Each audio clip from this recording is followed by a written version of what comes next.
record on this computer. So good evening.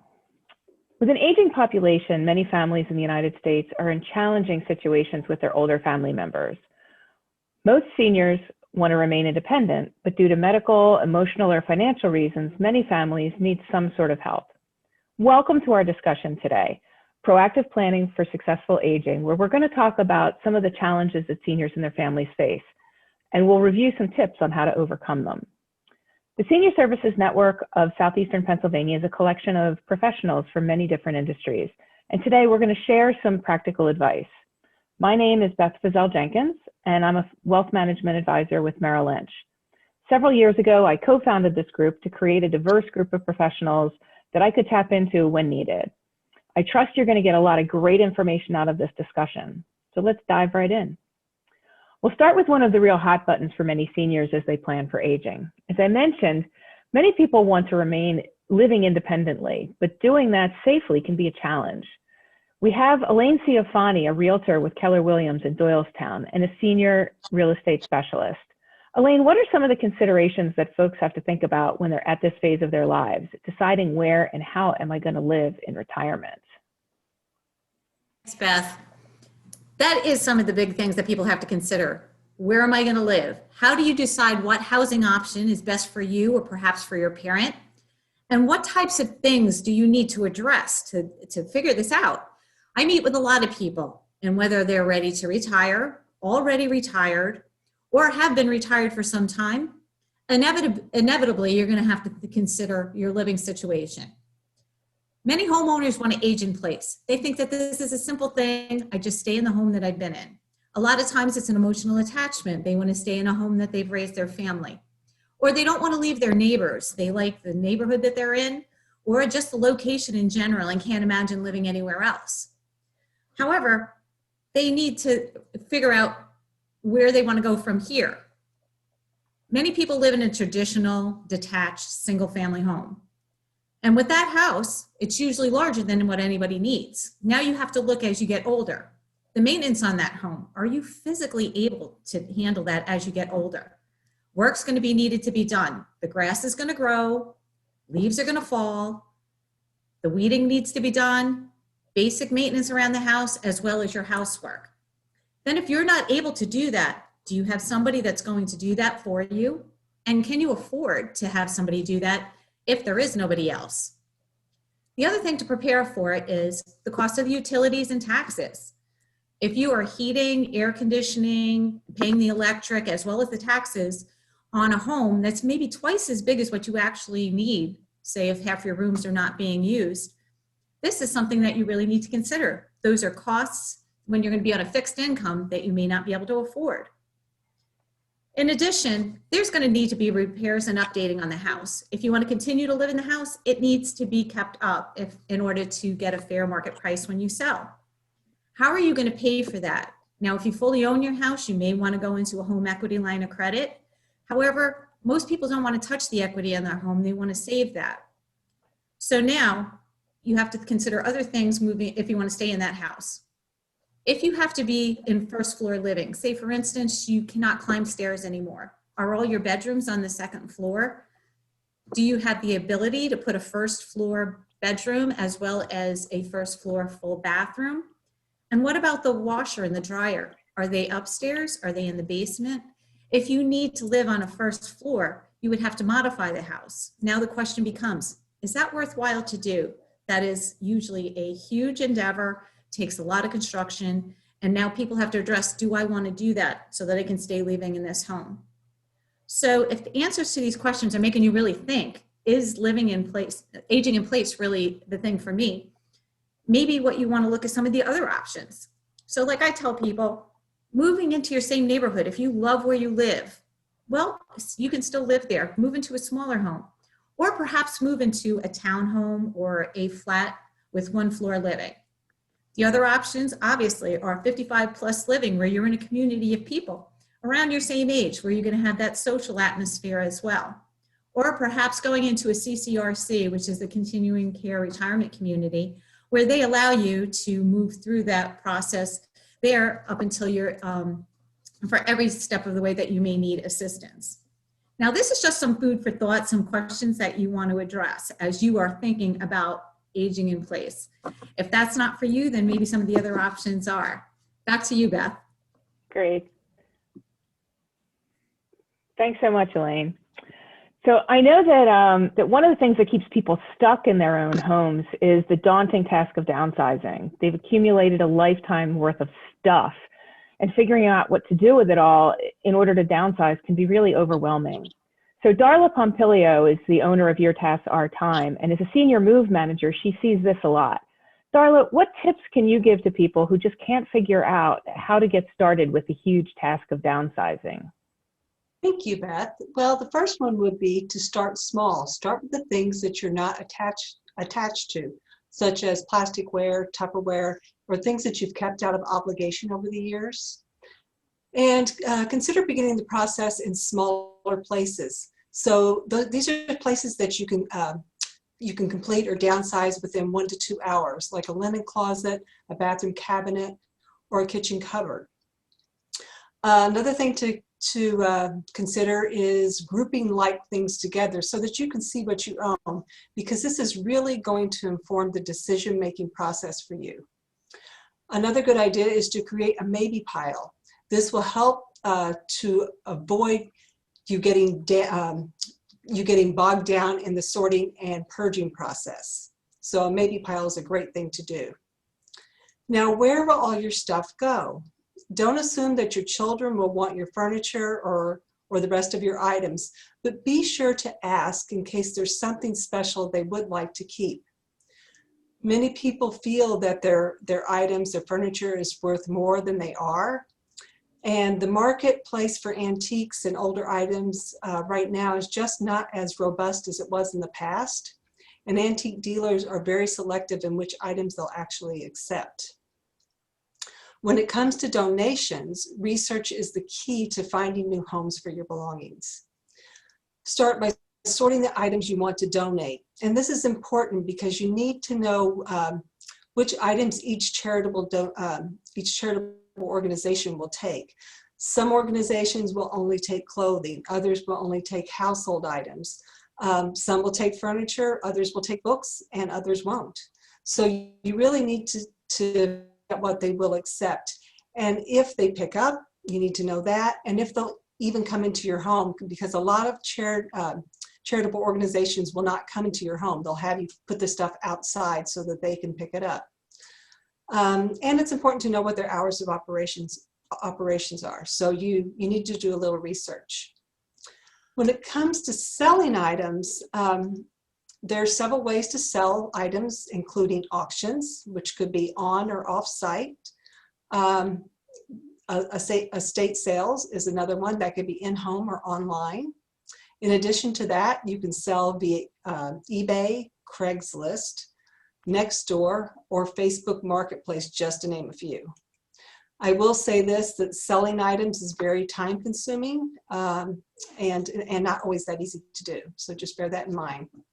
When it comes to disposing of items, if you're going to downsize or right size over time, I would actually check with your local garbage company to see what and how much they will take. See if they have special pickup days for large items or mini bags of garbage at one time, and see if they charge an extra fee for that. Some will let you do that, others won't. Some other options include hiring a junk removal company or having a dumpster delivered. And when is the best time to downsize or right size? Well, now, now, the sooner the better, because 30 to 60 years of stuff in your home is no joke. It took you a long time to fill your home up, and you're not going to right size or downsize it overnight.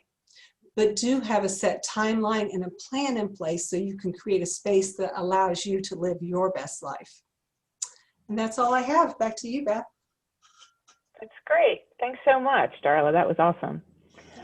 So one way that we know people can get some of the care that they need but stay in their own home is to engage with home health care. So today we have Mandy Delp here from Home Helpers. Mandy, what kind of services are performed by home health care aides? Thank you so much. So right off the bat, the type of services that are rendered by a home health aide are truly the basics, the activities of daily living: bathing, dressing, grooming, toileting, transfers, mobility around the house. We call that custodial care. I do like to make a very early distinction between the two elements of home services. There's home health and there's home care. Home health is something that many of us have experienced before. It's usually incident driven. Perhaps your primary care physician ordered it, perhaps you were hospitalized or had a decline in something, and the insurance company actually recommends that you have home care. I'm sorry, home health care. I should make my own distinctions. So that is usually covered by insurance, whether it's your Medicare or an HMO, your primary. It is more skilled care. So you may have nursing, physical therapy, occupational therapy, in-home speech therapy. So it's not as much of the custodial care, but it's definitely more skilled clinical care. Those professionals are coming in, and it is paid for by your insurance. Interestingly, it's for a finite amount of time. The intent is that you're getting better and that you no longer need the help. So that is home health. That is can be delivered to you in your own home. It can be delivered to you in an assisted living setting, or again, in a continuing care community setting. It's more bringing the care to you wherever you define home to be. Home health is custodial care, as I mentioned. And I know it sounds a bit trite, but it's truly family for hire. So it's what you would ask your children or your grandchildren to do with you and for you if they had the skill set and the inexhaustible time to do so. That is not covered by insurance, which is a common misconception. It is most readily paid for out of pocket, so private pay. Going rate is usually charged on an hourly basis, somewhere between $24 and $28 per hour. So we try to eliminate sticker shock with that. We are paid for by either, as I mentioned, private pay. Many folks do have a long-term care insurance policy that's held by a third party. Could be a Genworth, a John Hancock, a TRICARE for Life. So again, something you want to explore. Some people don't even remember they have them.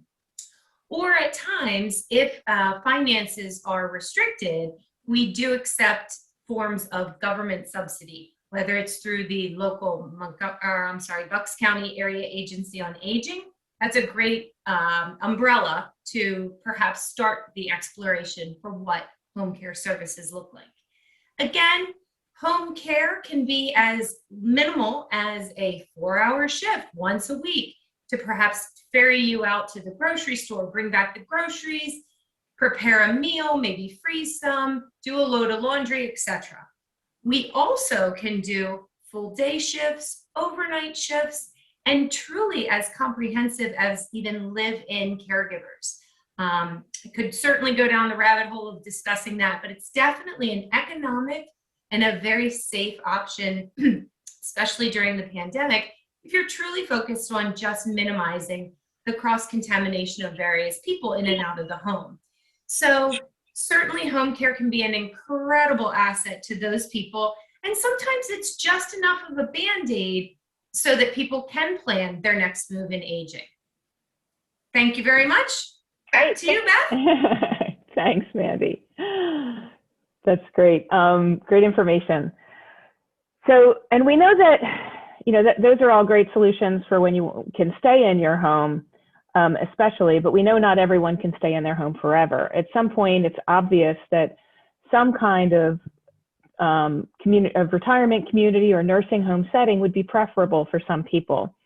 Evan Sidorsky is with the landing at Southampton, and he's here to help us understand some of that. Evan, when someone wants to live relatively independently, but needs some level of care and support, what are some of the options that are available to them? Sure. So a distinction that I want to make right off the bat is that personal care and assisted living is not a nursing home, while most do have a nurse. And it's not independent living, while you still can live here independently, if that makes sense. we really promote something called aging in place. So you come in at one care level. You could either come in at a low care level. Most personal cares have various care levels.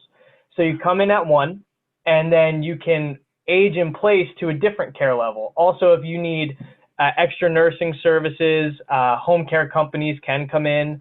But we really try to provide all the care in-house when it comes to activities of daily living, bathing, dressing, toileting. There are a lot of things that are provided with personal care. 3 meals a day are typically provided, home cooked. There are activities provided. There are housekeeping services provided. There are laundry services provided some places. Some places have transportation provided as well. So really the reason someone would move into a personal care setting is to get that social life because of all the activities going on. And then if they really need help, if they really can't be at home anymore, home is just not working, you'll get a call and say a loved one is sitting in front of the TV all day. That doesn't do anything for that person. So the social aspect is a huge part of someone moving into a personal care or assisted living setting. There are some costs associated with personal care. They are typically private pay, or we would take a long-term care insurance policy. VA benefits and all of those do apply as long as the community is making their monthly rent, then you're good to go. There are a ton of benefits when it comes to moving into a personal care community. Like I said, the socialization aspect of it is huge. Residents get a really big social life. Meals are provided, transportation, all of that. It's a little tricky lately when it comes to COVID. Moving in during COVID is a process in and of itself, but that also does have its benefits. Staff is tested typically often. While a lot of personal care communities can't do in-person visitation, they do have window visits, they do have iPads and Zoom calls, and typically staff to help with that. But one of the major benefits of moving into a personal care community during COVID is not only the socialization aspect, but a lot of communities have access to the vaccine, which is why a lot of people would move during a time like this. And that's what I got for you. Back to you, Beth. Awesome. Thanks so much, Evan. That was great. So that was a great explanation of personal care, but there really are a lot of different other levels of care available, and they can be very confusing for families to figure out and decode. So we have Kim Sager here from the Bridges at Warwick, and she's going to give us a little more detail. Kim, what are the differences between the different levels of care that families really need to know about? Thanks, Beth. So there's typically 3 different levels of care in this in senior living, although you could add in things like 55 and older. But typically what we're talking about is independent living, personal care, which often has a memory care attached or sometimes is a freestanding memory care. And then you have the true skilled nursing. So oftentimes people will say, my mom needs skilled nursing, my dad needs skilled nursing. They absolutely need to go to a nursing home. But really what they need is someone to help them with what we call their activities of daily living, which is helping them with their meals, helping them sometimes with dressing, with managing their medications, things like that. That is all kind of caught in the personal care communities. Independent living offers you that amazing socialization. They typically offer you 1 meal per day. They do have a big dining room, so if you're someone that doesn't ever want to cook, you can use the dining room for more meals, but you have larger apartments and they have full kitchens in them. So they really are quite lovely. Most in the Bucks County area require a bigger kind of buy-in financial commitment. And some of them will say that you can stay there throughout your continuum of life. Others are just for this time while you're in independent living. Personal care can handle just so many things, especially every community in Pennsylvania has to have at least a nurse in the building 40 hours a week. Some do have nursing 24 hours, 7 days a week. It can vary. And then you do have your true skilled nursing. Nowadays, skilled nursing is really for those folks who are more bedbound. Maybe they are using a feeding tube, things like that. They are people who are much more advanced. If they are unable to get out of bed, they need a lift, things like that. That becomes someone who is truly skilled nursing. But nowadays, folks can really stay in an assisted living or sometimes independent living with some support from home care agencies. So the vernacular has really changed over the years, but there are 3 really good options in senior living and senior care. So that's it for me. There you go, Beth. Excellent. Thanks so much, Kim. That was great. So as you kind of mentioned, Kim, you know, dementia care, memory care becomes another big question that a lot of people have, adds a whole extra dimension to the need for care. And it seems like it's just really exploded. And we're really pleased we have Betsy Zambodi of Artis Senior Living, who's also a certified dementia practitioner. Betsy, how different are the care requirements for seniors who have dementia? And how does memory care differ from some of the other types of care we've been talking about? Let me find you. There we go. Oh, you're muted? Oh, thanks, Beth. Thanks. Sure. So when someone has dementia, their needs are ever changing. And what memory care is incredibly specialized. So it addresses all of those ever changing needs, and it adjusts and it revolves and adjusts around those needs. So physical, emotional, social, and spiritual well-being, it's constantly changing as dementia progresses. So to move into a memory care, someone must have a diagnosis of dementia. So, and like Kim had mentioned, a memory care might be associated with the personal care home, or it might be freestanding. So, and there is a difference in those 2 models. So when someone has a diagnosis of any kind of dementia, if they're living at home and if it's becoming safe, it is a great idea to consider memory care because of the specialization. So what I've kind of put 3 bullet points together, how memory care is similar to personal care, assisted living, but it differs in at least these 3 ways. So the building layout and the security of the building. So memory care is completely safe and secure, usually with enhanced security, having a secured perimeter around both the indoor and outdoor spaces. So there's freedom to explore throughout the indoors and outdoors without having to access to parking lots and busy streets. So that would prevent someone from wandering, exploring, moving away from the building. The floor plans of a good memory care would be uncomplicated, and they would make a really good use of decor and colors as a source of wayfinding. My second point would be the approach and the specialization in memory care. So what memory care, it offers a supportive social network with other residents and staff, and it doesn't require time to develop. It starts on day 1. So staff embraces residents immediately, the residents are engaged and part of the group as soon as they move in. And then activities, life enrichment, are thoughtfully planned to be successful for those struggling with memory impairment, and are planned specifically to stimulate senses and movement. So care is customized for each individual's needs. So, and memory care communities usually have a specialized support group just for caregivers and families caring for their loved ones. And then my third point would be the training of the staff. So staff are specifically trained on dementias and how to approach and care for someone at every stage.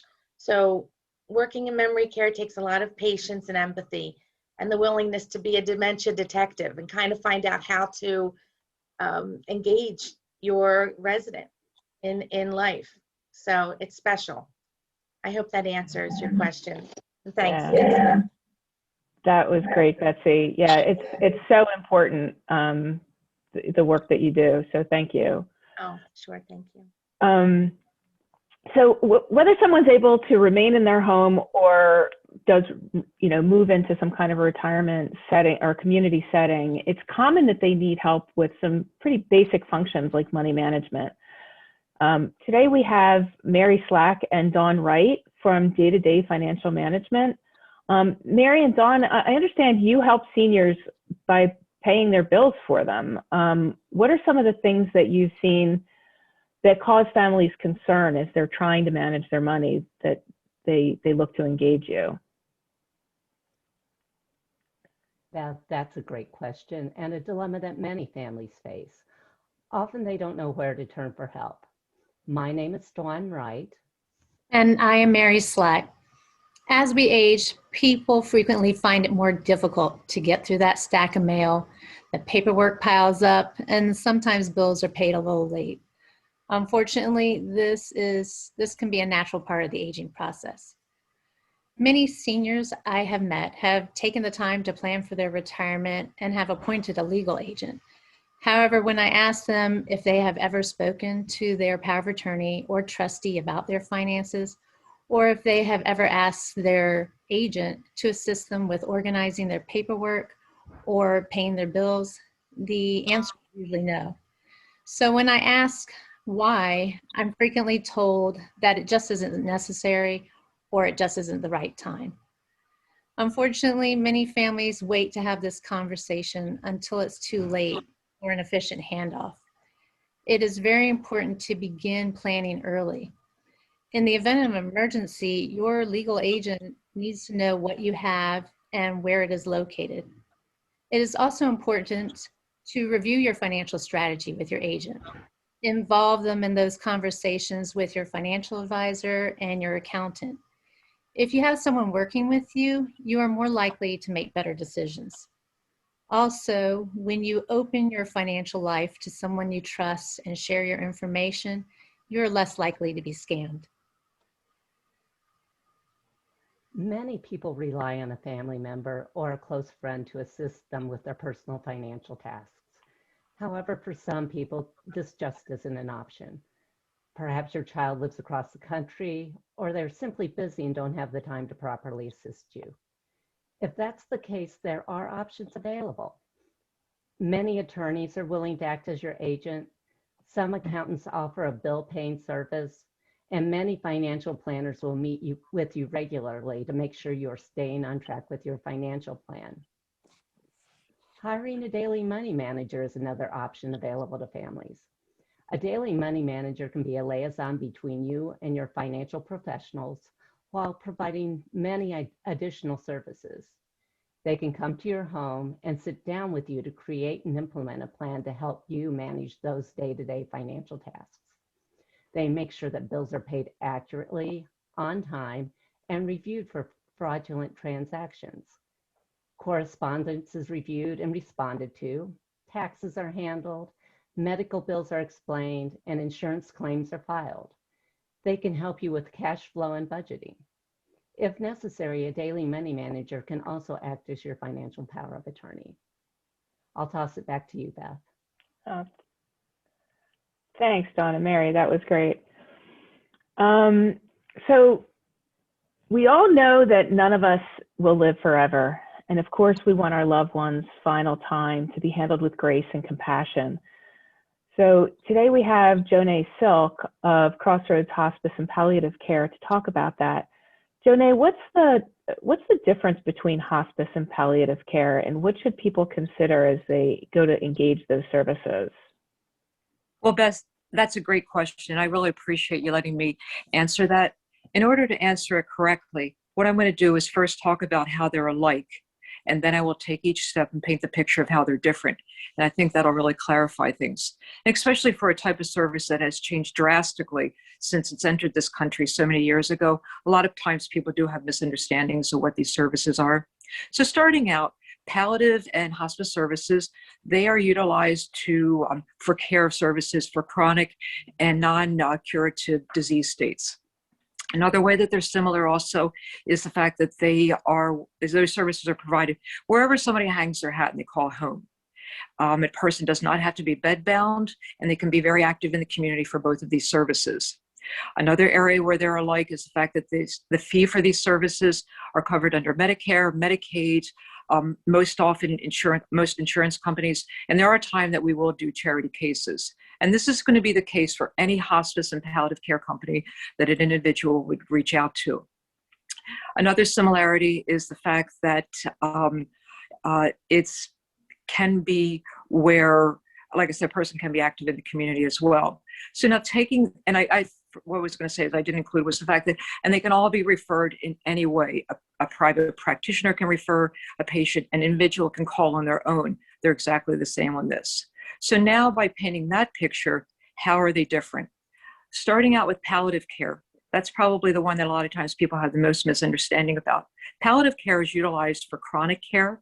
It can be used also for when a family or an individual is just not really ready for the hospice word, and that does happen. Or it can also be when an individual is utilizing dialysis or oncology treatments. They wouldn't be eligible for hospice at that particular point.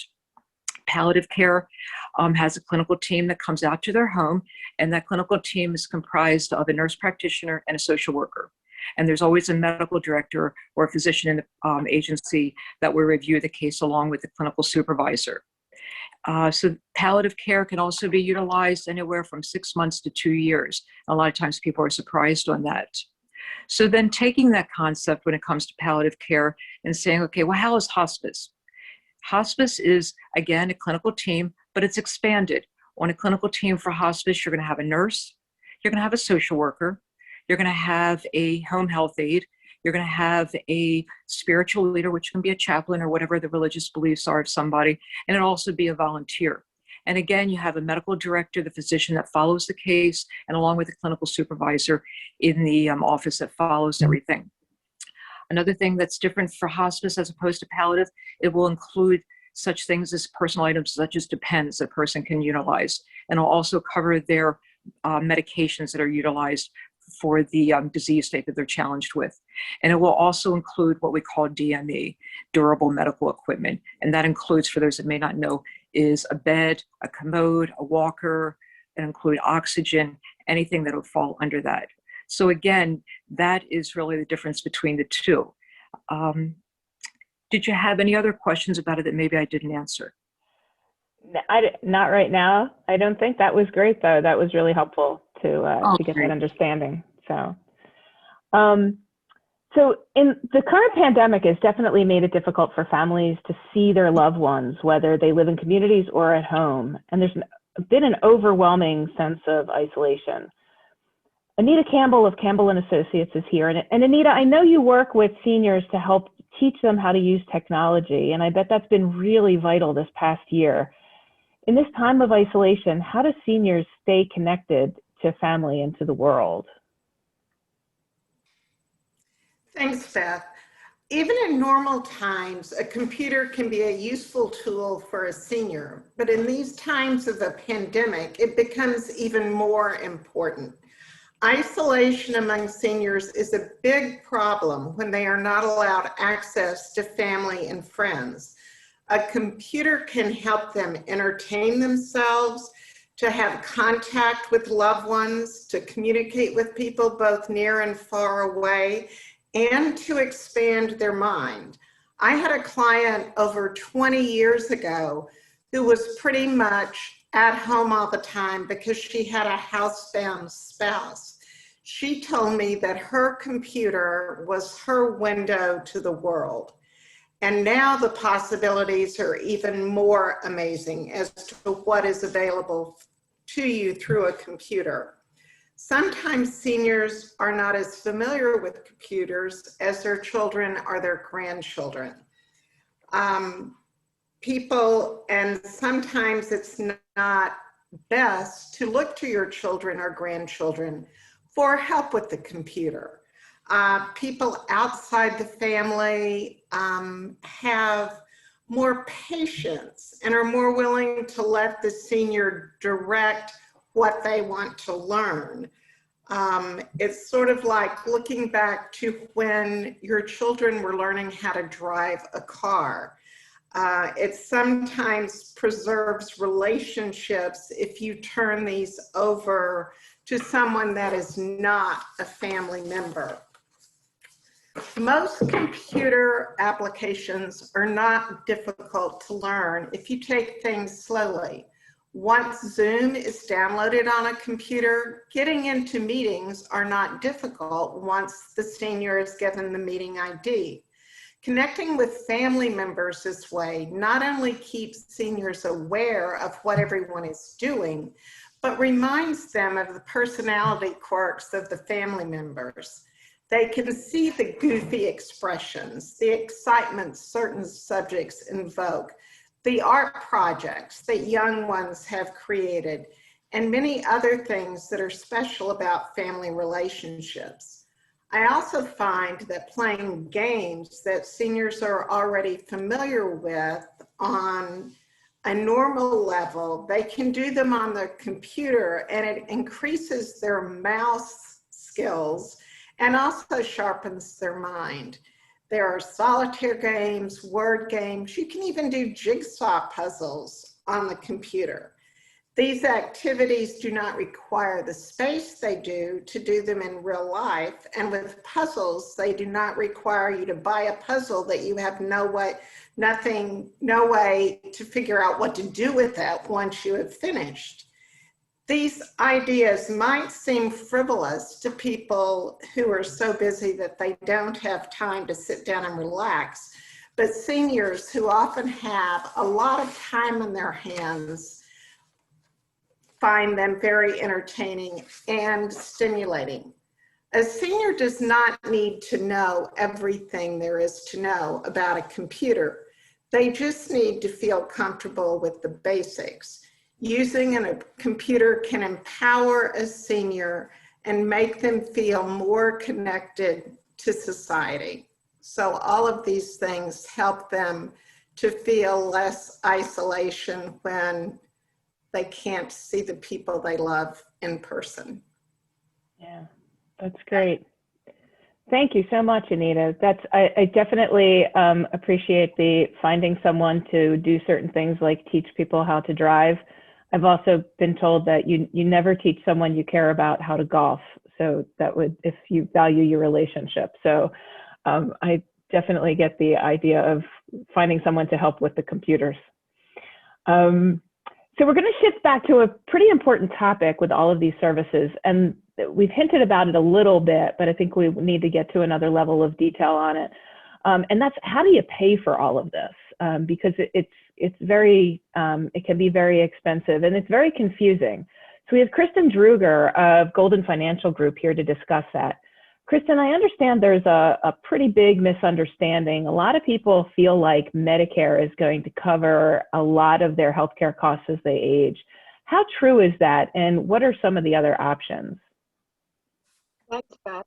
One of the biggest misconceptions, as you mentioned, is Medicare will cover for everything. Original Medicare, Part A and Part B, when you're turning 65, a lot of these acronyms and these numbers and these letters will be thrown around. So Part A is for the hospital coverage. Part B is for the visitations to the doctors, the labs, that sort of thing. But that only covers 80%. So that leaves most people with a gap, anybody that's on Medicare with a gap of 20%. And that doesn't sound like a lot, but if you are ever hospitalized or you have to go into a facility and have something, those costs can really start adding up at 20%. There's no maximum, there's no limit. And it's very different when you are in the Medicare marketplace versus having group health insurance or individual health insurance under 65. Some of the big things that people aren't clear on when they're turning 65 or they retire from their organization and they need to look into Medicare is something called a Medigap Plan, and another piece of it is called a Medicare Advantage Plan. You need to select or go down one of those two roads when you are eligible for Medicare. If you pick one and you don't understand how it works, when you get into organizations such as some of the ones that we mentioned, they may not be in the network, quote unquote, or they might be outside. You may not have certain things that are covered.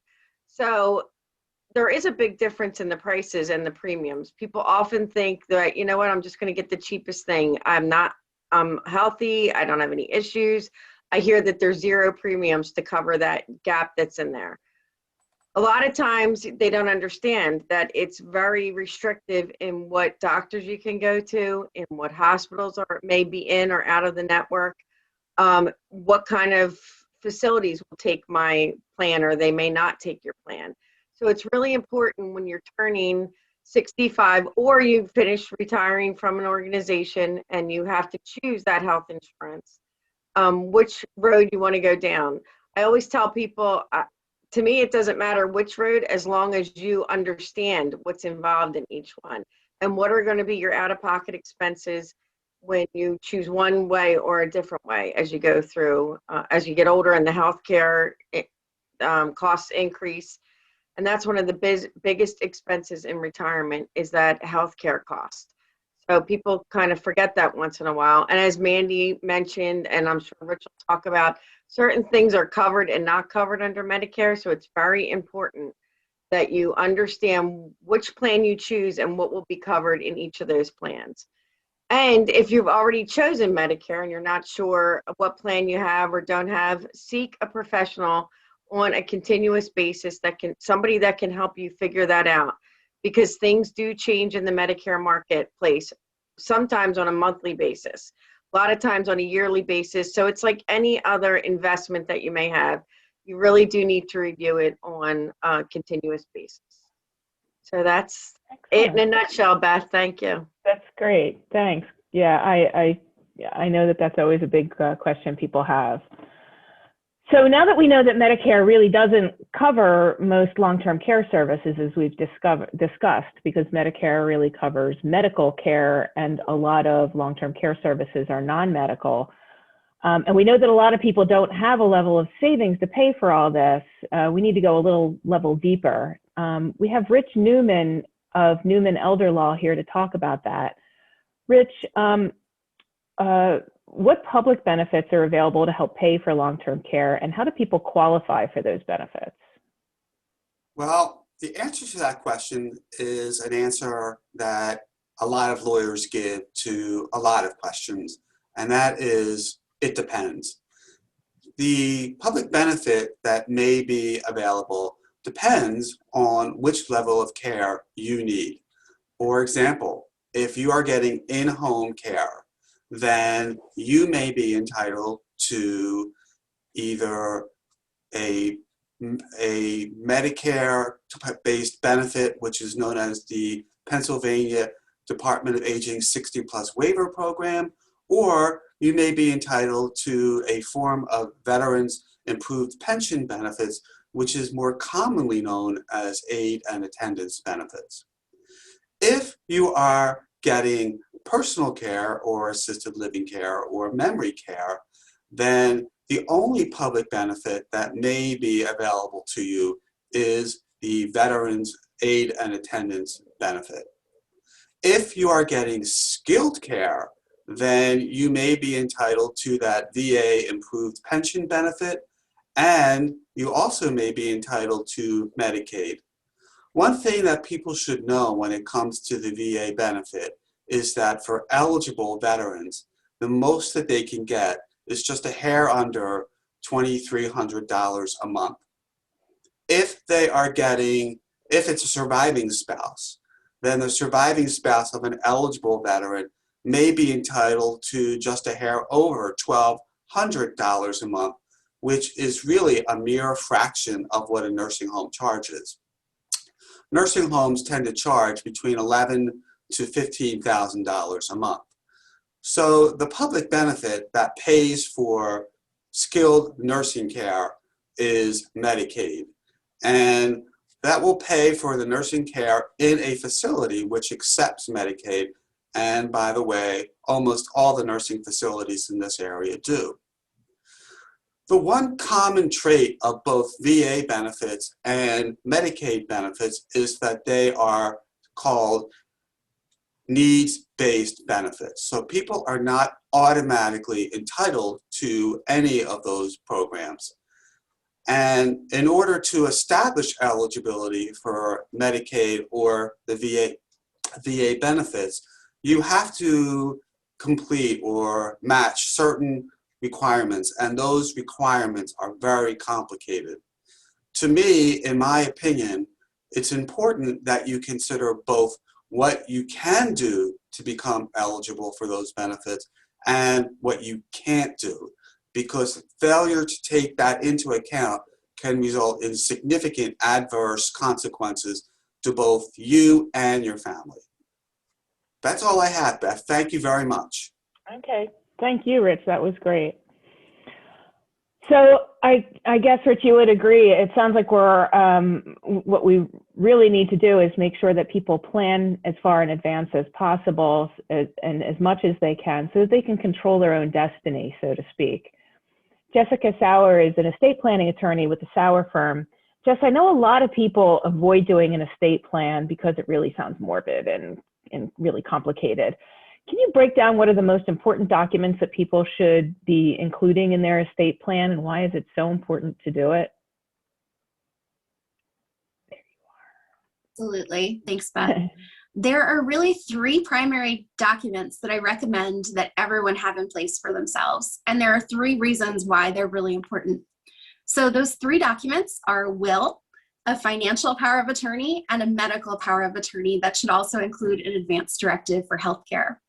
The will essentially deals with what happens to your assets after you pass away, whereas the powers of attorney are there to ensure that you can control who can take care of you and make decisions for you if you can't do those things for yourself.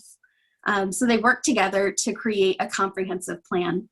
And these documents are so important for three reasons. The first is for control, to allow you to decide what should happen and where your money should go and how you should be cared for. The second reason is for your own peace of mind, so that you can explore these options and really feel comfortable with the solutions that are available and customize them as you need. And then finally, because everybody loves being careful with money and saving money, the reality is that doing some planning in advance can significantly reduce costs. And there are a few reasons why that's true. One is obtaining the appropriate insurance, whether, for example, that might be long-term care insurance to minimize your costs in the long run, but also strategies to avoid probate, such as potentially creating a revocable living trust, which can be pretty compelling if you own property in multiple states. And then other strategies too, like looking at the inheritance taxes that'll be due and potentially considering some life insurance strategies depending on your age and who you're hoping to benefit through your plan. As for being morbid and complicated, yeah, I guess it's inherently a little morbid, right? To be thinking about death and everything associated with that. But at the same time, if you're doing good planning, it should really be very empowering and life-giving. So while you do have to kind of face some of that ick factor, it really is great in the long run because, you know, ultimately you're deciding, hey, who can make these life or death decisions for me and really have control over how this goes. So I honestly can't think of anything that wouldn't be more life-giving and empowering than that. And as for complicated, it's as complicated as you want to make it. You certainly can keep things very simple, but if you have a very difficult family situation or let's say maybe someone you want to benefit who has special needs, you can make your plan a little more complicated just to ensure that you're planning for that. So yeah, I love being an estate planning attorney and talking people through their options and would strongly encourage people to consider doing it. And also exploring, you know, the long-term care insurance and life insurance as well if they get a chance. That's great. Thanks so much, Jess. Yes, and thanks for helping to dispel that morbid, complicated stuff, because I know, you know, I hear a lot of that from people. There's a huge percentage of people that die without having their estate planning documents in place because they just avoid it. It's just something they don't want to deal with. And you know, planning is the way for, as you said, for you to control what happens. And it does become very empowering. So that's awesome. So that, I guess we're going to wrap it up now. I want to thank you all for spending time with us today. Thanks to all of our panelists for bringing so much valuable information. I trust you found it as helpful and enlightening as I did. If you have any follow-up questions for any of our panelists, you can find their contact information on our website or at the end of the video. This is actually just the beginning for Senior Services Network of Southeastern Pennsylvania. Please check out our website and our Facebook page. We plan to do additional webinars to go deeper, exploring the various aspects of how to proactively plan for successful aging. Thanks.